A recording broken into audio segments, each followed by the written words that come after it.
ತಮ್ಮೆಲ್ಲರಿಗೂ ಕೂಡ ಆತ್ಮೀಯವಾದಂತಹ ಸ್ವಾಗತ. ವೀಕ್ಷಕರ, ರಾತ್ರೋರಾತ್ರಿ ಅಮಿತ್ ಶಾ ಅವರು ಆ ಸಭೆಯನ್ನ ನಡೆಸದೇ ಇದ್ದಿದ್ರು. ಬೆಳಗ್ಗೆ ಪಡೆಗಳನ್ನ ಕಳಿಸಿ ಆಕ್ಷನ್ ಮೋಡ್ಗೆ ಬಾರದೇ ಇದ್ದಿದ್ರೆ ಇಡೀ ದೇಶ ಇವತ್ತು ಹೊತ್ಕೊಂಡು ಉರಿತಾ ಇತ್ತು. ಯಾಕೆ ಗೊತ್ತಾ? ಅಲ್ಲಿ ಸೋನಂ ವಾಂಗ್ಚುಕ್ ಮುಗಿಸೋದಕ್ಕೆ ಒಂದು ಪ್ಲಾನ್ ರೆಡಿ ಆಗಿತ್ತು. ಇಡೀ ದೇಶವನ್ನ ನಡುಗಿಸೋದಕ್ಕೆ ರೆಡಿಯಾಗಿದ್ದಂತಹ ಆ ಭಯಾನಕ ಸಂಚಿನ ಕಥೆಯನ್ನ ಈ ವಿಡಿಯೋದಲ್ಲಿ ಹೇಳ್ತೀನಿ. ವಿಡಿಯೋವನ್ನ ಕೊನೆವರೆಗೂ ಮಿಸ್ ಮಾಡದೆ ನೋಡಿ. ವೀಕ್ಷಕರ, ದೆಹಲಿಯ ಜಂತರ್ ಮಂತರ್ ನಲ್ಲಿ ಕಳೆದ 2 ದಿನಗಳಿಂದ ನಡೀತಾ ಇರುವಂತಹ ಬೆಳವಣಿಗೆಗಳು ಇಡೀ ದೇಶದ ಗಮನ ಸೆಳೆದಿದೆ. ಮೇಲ್ನೋಟಕ್ಕೆ ಇದು ಕೇವಲ ವಿದ್ಯಾರ್ಥಿಗಳ ಪ್ರತಿಭಟನೆ ಅಂತ ಕಂಡ್ರೂ ಕೂಡ ಇದರ ಹಿಂದೆ ಒಂದು ದೊಡ್ಡ ಜಾಲವೇ ಕೆಲಸ ಮಾಡ್ತಾ ಇದೆ. ನೋಡಿ, ಇವತ್ತು ಬೆಳಿಗ್ಗೆ ದೆಹಲಿ ಪೊಲೀಸರು ದಿಢೀರಂತ ಜಂತರ್ ಮಂತರ್ ಪ್ರದೇಶದಲ್ಲಿ ಸಂಪೂರ್ಣವಾಗಿ ಸುತ್ತುವರೆದಿದ್ ಯಾಕೆ? ಅಮಿತ್ ಶಾ ಅವರು ಹಠಾತ್ ತಾನೆ ಬಂಗ್ಲಾ ಸಾಹಿಬ್ ಗುರುದ್ವಾರಕ್ಕೆ ಭೇಟಿ ನೀಡಿದ್ದರ ಹಿಂದಿನ ಅಸಲಿ ಮರ್ಮ ಏನು? ಈ ಎಲ್ಲ ವಿಷಯವನ್ನ ಎಳೆಯಾಗಿ ನಿಮ್ಮ ಮುಂದೆ ಬಿಚ್ಚಿಡ್ತೇವೆ. ವೀಕ್ಷಕರ, ದೆಹಲಿ ಪೊಲೀಸರು ಇವತ್ತು ಜಂತರ್ ಮಂತರ್ ನಲ್ಲಿ ಒಂದು ದೊಡ್ಡ ಬಲೆಯನ್ನ ಹೆಣೆದಿದ್ರು. ಅಲ್ಲಿ ಸೇರ್ತಿದ್ದವರೆಲ್ಲ ಯಾರು, ಅವರ ಪ್ಲಾನ್ ಏನು ಅನ್ನೋದು ಆಲ್ರೆಡಿ ಗುಪ್ತಚರ ಇಲಾಖೆಗೆ ಗೊತ್ತಾಗ್ಬಿಟ್ಟಿತ್ತು. ಸಡನ್ ಆಗಿ ಪೊಲೀಸರ ಸಂಖ್ಯೆಯನ್ನ ಅಲ್ಲೇನಾದ್ರೂ ಹೆಚ್ಚು ಮಾಡಿದ್ರೆ ಅವರಿಗೆ ಅನುಮಾನ ಮೂಡುತ್ತೆ ಅನ್ನೋ ಕಾರಣಕ್ಕೆ ಒಂದು ರಣತಂತ್ರವನ್ನ ಹೂಡಲಾಗುತ್ತೆ. ನೋಡಿ, ಇದು ಎಂತಹ ಪ್ಲಾನ್ ಅಂದ್ರೆ, ಮೋಟಾಬಾಯ್ ಅಮಿತ್ ಶಾ ಅವರು ಬಂಗ್ಲಾ ಸಾಹಿಬ್ ಗುರುದ್ವಾರಕ್ಕೆ ಭೇಟಿ ನೀಡೋ ನೆಪದಲ್ಲಿ ಹೋಗ್ತಾರೆ.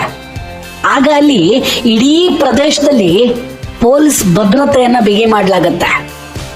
ಅಮಿತ್ ಶಾ ಅವರ ಭೇಟಿಯ ನೆಪದಲ್ಲಿ ಸುಮಾರು 400ರಿಂದ 500 ಪೊಲೀಸ್ ಸಿಬ್ಬಂದಿಗಳು, IB, CID ಮತ್ತು ಗುಪ್ತಚರ ಇಲಾಖೆಯ ಅಧಿಕಾರಿಗಳನ್ನ ಅಲ್ಲಿ ನಿಯೋಜಿಸಲಾಗುತ್ತೆ.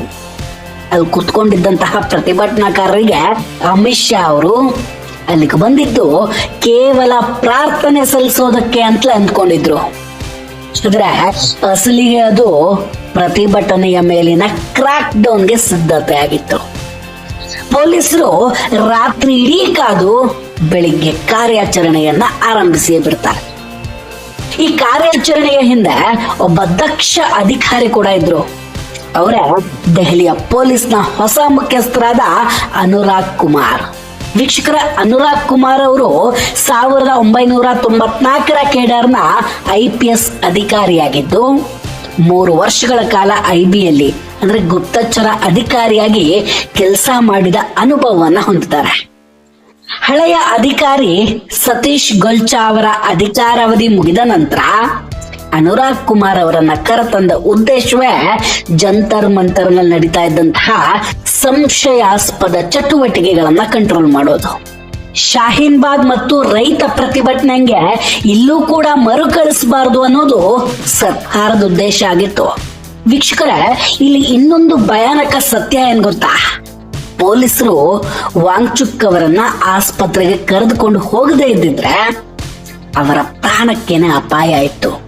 ಸ್ವತಃ ಈ ಕಾಕ್ರೋಚ್ ಅಭಿಜಿತ್ ದೀಪ್ಗೆ ಒಂದು ಹೇಳಿಕೆಯನ್ನು ಕೊಟ್ಟಿರ್ತಾನೆ.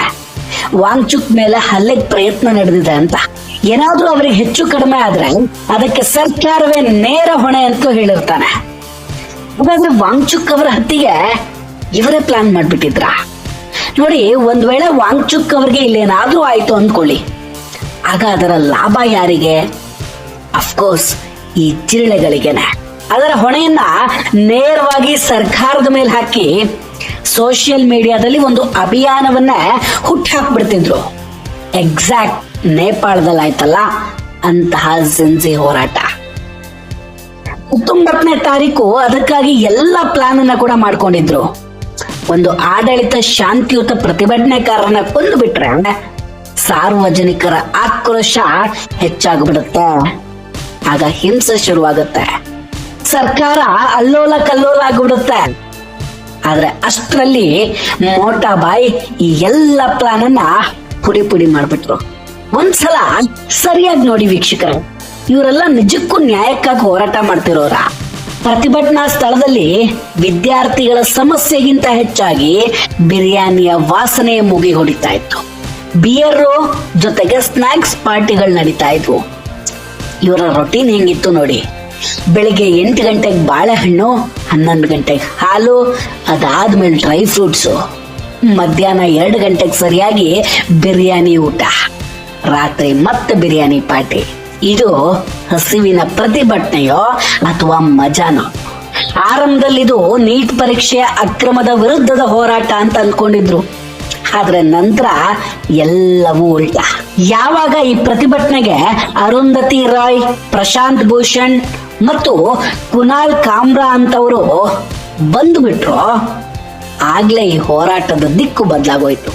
ಅದರಲ್ಲೂ ಕೇಜ್ರಿವಾಲ್ ಎಂಟ್ರಿ ಆದ್ಮೇಲಂತೂ ಎಲ್ಲ ಬಟಾ ಬಯಲಾಗೋಯ್ತು.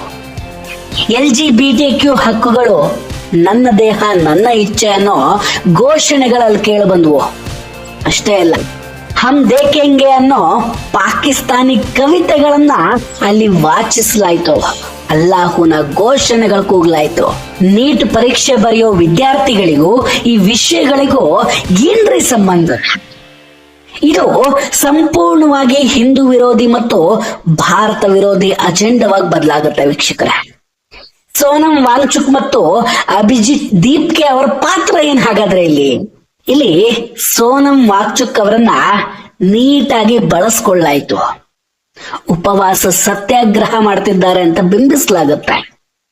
ಆದ್ರೆ ರಾತ್ರಿಯ ಸಮಯದಲ್ಲಿ ತಮ್ಮ ಸ್ನೇಹಿತರ ಮನೆಯ AC ರೂಮ್ ನಲ್ಲಿ ಮಲಗ್ತಾ ಇದ್ರಂತೆ. ಬೆಳಿಗ್ಗೆ ಪೊಲೀಸರು ಅವರನ್ನ ಕರೆದುಕೊಂಡು ಬರೋದಕ್ಕೆ ಹೋದಾಗ ಅವರು ತಾವೇನೋ ದೊಡ್ಡ ತ್ಯಾಗ ಮಾಡ್ತಿದ್ದೀವಿ ಅನ್ನೋ ಹಾಗೆ ನಾಟಕ ಕೂಡ ಮಾಡ್ತಾರೆ.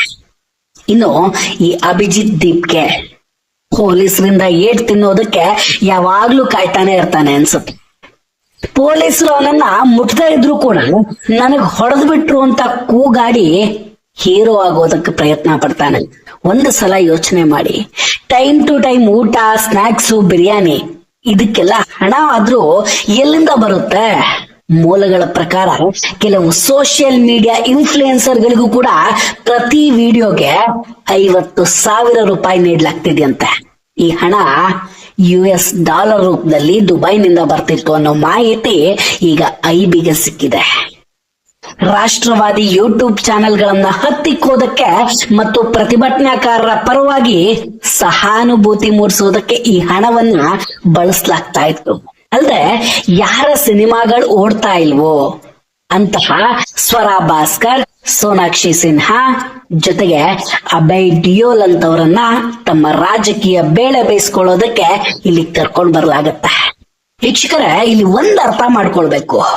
ಕೇವಲ ಒಬ್ಬ ಸಚಿವರ ರಾಜೀನಾಮೆಯಿಂದ ಏನೂ ಬದಲಾಗೋದಿಲ್ಲ. ಈ ಪೇಪರ್ ಲೀಕ್ ಹಿಂದೆ ಒಂದು ದೊಡ್ಡ ಕೋಚಿಂಗ್ ಮಾಫಿಯಾವೇ ಇದೆ. ಪೇಪರ್ ಸೆಟ್ ಮಾಡುವ ಶಿಕ್ಷಕರು ಮತ್ತು ಈ ಮಾಫಿಯಾ ನಡುವಿನ ಸಂಬಂಧವನ್ನ ಕಡಿಯೋದು ಇಲ್ಲಿ ತುಂಬಾ ಮುಖ್ಯವಾಗತ್ತೆ. ನೋಡಿ, ಈ ಹಿಂದೆ ಕಾಂಗ್ರೆಸ್ ಸರ್ಕಾರ ಇದ್ದಾಗ್ಲೂ ಕೂಡ 12 ವರ್ಷದಲ್ಲಿ 25 ಬಾರಿ ಪೇಪರ್ ಲೀಕ್ ಆಗಿದ್ದಿದೆ. ರಾಜಸ್ಥಾನ, ಬಿಹಾರದಂತಹ ರಾಜ್ಯಗಳಲ್ಲಿ ನಡೆದಂತಹ ಲೀಕ್ ಗಳಿಗೂ ಆಯಾ ರಾಜ್ಯ ಸರ್ಕಾರಗಳು ಹೊಣೆಯಾಗಬೇಕಲ್ವೇ? ಹಾಗಾದ್ರೆ ವೀಕ್ಷಕರೇ, ಇದೆಲ್ಲದರ ಬಗ್ಗೆ ನಿಮ್ಮ ಅಭಿಪ್ರಾಯ ಏನು? ದಯವಿಟ್ಟು ಕಮೆಂಟ್ ಮಾಡಿ ತಿಳಿಸಿ. ನಾವು ಕೊಟ್ಟಂತಹ ಮಾಹಿತಿಗಳು ನಿಮಗೆ ಇಷ್ಟ ಆಗಿದ್ರೆ ವಿಡಿಯೋವನ್ನ ಲೈಕ್ ಮಾಡಿ ಹಾಗೂ ಶೇರ್ ಮಾಡಿ. ನಮಸ್ಕಾರ, ಟೇಕ್ ಕೇರ್ ಅಂಡ್ ಬಾಯ್. ಮತ್ತೆ ಭೇಟಿಯಾಗೋಣ. ಜೈ ಹಿಂದ್.